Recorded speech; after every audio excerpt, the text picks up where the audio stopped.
Hello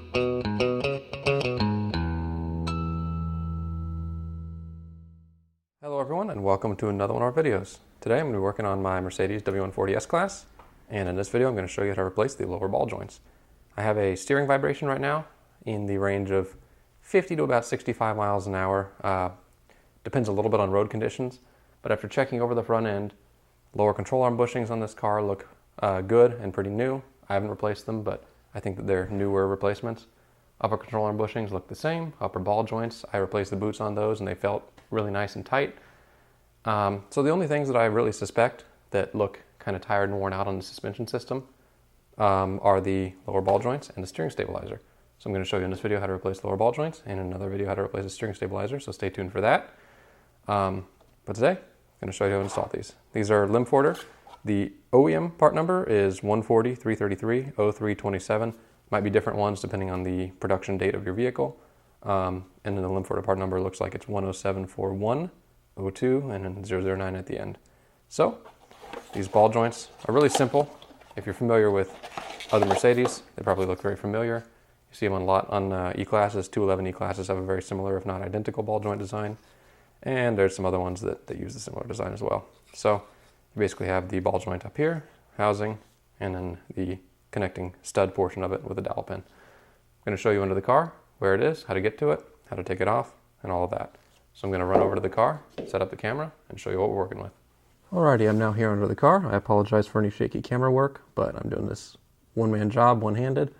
So you can see right here is the lower ball joint. That's the housing I just pointed out a little bit ago. Up here is a 22 millimeter nut that attaches the ball joint to the lower control arm, which is this piece right here. And then over here is a 27 millimeter nut that attaches the lower ball joint to the spindle. So basically this ball joint attaches and allows articulation between the lower control arm and the spindle. So all you need to do is take out this 27 millimeter, or take off this 27 millimeter nut right here. And then up at the top here, after you've taken off this 27 mil, you're going to take off the 22 at the top and use a ball joint separation tool to separate the ball joint. I'll show you what that tool looks like and I'll show you how to use it in a little bit. But what I'm going to do is get started and start pulling this thing apart. Some time has gone by, and if you were paying close attention, we are now on the other side of the car. I performed the entire ball joint change on the driver's side, which is where we started, off camera, because I started running into some weird issues throughout the process and wanted to sort through those before I started coaching you guys watching the video on how to do this job. So successfully got the driver's side done. Wasn't too terrible once I figured everything out. And I'm starting the passenger side right now, and so far I'm flying through it compared to the driver's side. So on the passenger side, what we have going on right now is I haven't taken anything apart yet, but on the 27 millimeter nut on the bottom, it's loose, as you can see, and it's still on. And the 22 millimeter nut on the top is also loose, as you can see, possibly. There we go. So that nut is also loose as well, and we're ready to use the ball joint press to pop this ball joint loose. I always leave the nut on the top of the ball joint whenever I'm popping one loose, because it prevents the ball joint from popping fully through whatever it's pressed into and causing some sort of quick release of energy. Now it's still going to release and everything, and then you're going to be able to turn the nut off by hand and by hand maneuver the brake rotor and spindle and everything kind of out of the way and get everything disconnected. If you didn't leave the nut on, it might decide to disconnect itself in a sense. So whenever you pop the ball joint loose, it might pop all the way out and you might have the spindle swing and unexpectedly. So I always recommend keeping the nut on the ball joint whenever you're popping it loose. One thing to note about that nut on the top is the new one is a 21 millimeter nut, which is an odd size in and of itself, but might also affect you guys doing the job on your own. If your ball joints have been replaced before, at least with limb order aftermarket replacements, although they are the OE provider or supplier to Mercedes, they might have a 21 millimeter nut instead of a 22 millimeter nut on the top. Very strange. Don't know why they did that, but it is what it is. And just so you guys know, don't be super surprised if you see that on a vehicle that you're working on. So at this point, we need the ball joint press, which looks something like this. and gets inserted into the ball joint like this. Now, you need a mallet or something to tap it into place, but basically this lower portion gets inserted below the lower control arm, and the upper portion at the top, which is the part that you see swinging in the shot right there, will press down on the ball joint and will pop it loose from the lower control arm. So I'm going to go ahead and do that, and then once I've done that, I will come back and talk to you about how to remove this, because this is one of the first stumbling points that I ran into on the other side that was kind of a pain in the butt to get off. So I'll come back at that. Alrighty, so I have the ball joint popped loose. You may be able to kind of see that a little bit from this angle, although that's not our main intent from this side. What we're looking at here is the 27mm nut in the other end of the ball joint, not the joint in itself that goes into the control arm, but the part that goes into the spindle. So at this stage, since we have it popped loose up there, we're ready to pop it loose down here. And ordinarily, a lot of the time what I would do is use some sort of puller tool or whatever, but I don't have the room to do that down here, and I don't want to beat the crap out of this nut either, because A, that's going to basically absorb some of the shock that I'm giving this, thereby transmitting less of the force to the ball joint and making it more difficult to pop it out, but that would also destroy the nut, which I need to reuse. The new ball joints don't come with a new 27mm nut. Like I said earlier, they do come with a new 21mm nut on the top, so make sure you preserve the ones on the bottom. So at this point, I've taken the nut off, and the best way I found to get that out is to give it a good few whacks with a 4-pound sledgehammer. Sounds a bit excessive, possibly, but that's what I found worked out best for me on the other side. Tried a whole bunch of different methods and resorted to that, and it worked like a charm. So I'm going to go ahead and knock this guy loose, and we're going to move forward from here. I have the ball joint out now. I knocked the 27mm end loose, and of course, as I said earlier in the video, that was after popping the top portion of it loose. You can see the ball joint doesn't look too bad visually. It is a little bit loose. I'm able to move it around without a whole lot of effort. Doesn't feel like it has any significant play, so I don't know if that's necessarily going to be the cause of my vibration that I have, but not a terrible thing to replace either way. They're inexpensive enough. So in order to get them out, basically what you have to do once you've knocked this loose is this is still going to be a little bit frozen in to the tapered portion that it presses into. So what I did was just take a very small hammer, give it a couple taps on the top, and it'll come right out, basically drop out into your hand. The spindle and the brake and brake caliper assembly is going to want to swing backwards. You can see that kind of demonstrated here. It'll swing backwards a little bit towards the rear of the car. Make sure that you have control of that whenever it pops loose, obviously. That's going to come loose more whenever you are removing this portion from the spindle.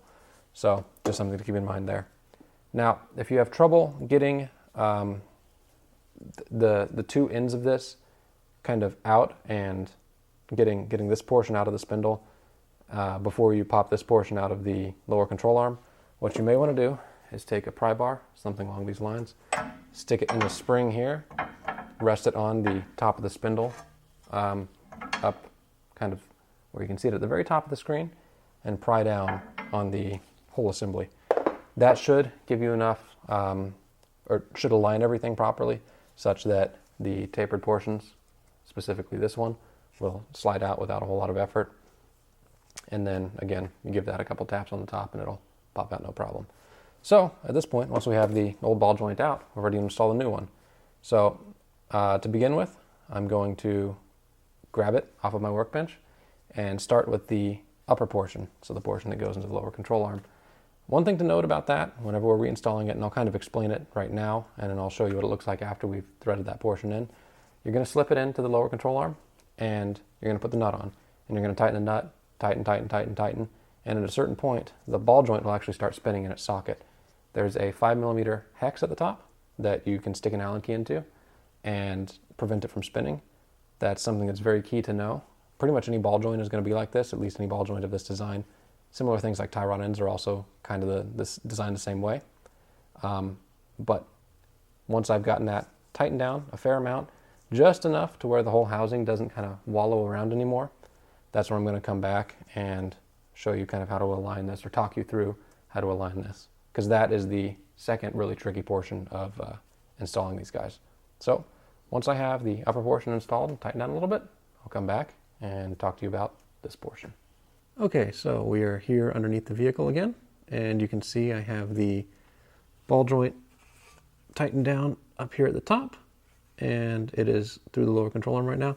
I've still left it loose enough that I'm able to pivot it side to side, like you can see, but it's basically sucked up into the lower control arm enough to get this guy aligned over here with the spindle. So in order to get aligned with the spindle, there's really no two ways to slice it. It's going to be a pain in the butt, but what you need to do is articulate the ball joint such that it'll line up nicely, as nice as possible with the spindle. You're going to get it started, so you're going to be able to insert the threaded portion into this taper right here on the spindle. And once you've gotten that done, what you need to do is take a pry bar like I showed earlier, stick it up into the spring and pry down on the top of the spindle to bring the spindle down into alignment with the ball joint, and do kind of a cyclic motion, up, down, prying it at the top, and kind of try to wiggle the spindle into the ball joint over that way, all at the same time. Really a lot easier with two people. With one person, doable, but a real pain. So that's how you're going to have to get that done. Obviously, I'm not going to be able to film while I'm doing that, so I'm going to go ahead, do that off camera, and then come back before I've tightened anything up fully to talk you through the rest of the process. Alrighty, I finally got this sucker aligned down here at the bottom. It was a pain in the butt. Turned out I didn't have it tightened enough up at the top here. What I ended up having to do was tighten it tight enough that the ball joint would no longer spin within the taper there on that lower control arm. So basically tighten it until you don't need the Allen key to tighten the nut anymore, and that's whenever you know you are at the right position to be able to align this. Once I did that, I took the crowbar, pried down on the spindle, and pushed on the brake caliper forward, and it just slotted right into place, no problem at all at that point. So at this stage, everything's put back together. The nuts are still loose, as you can see, so I need to tighten those. This guy at the bottom, 140 Newton meters is the torque spec in the surface material that I have, and then at the top is 100 Newton meters up there. So basically at this point, all I need to do is tighten everything up and put the wheel back on, and I'm done. So I'm going to end my portion of my video here. If you want to see the work being done kind of live and in person, the actual loosening of this and popping the spindle off of the ball joint, all that sort of thing, there's a video by a channel called AutoDoc that does an excellent job showing all of that. But I wanted to add my 2 cents in just to maybe help give a few more views of this job and to show that you can do it in your garage as well. It's not the worst thing in the world. I'll let you know in the description below whether or not this and or the steering stabilizer fixes my vibration issue. And with that, I want to thank you all for watching, and I'll see you in the next video.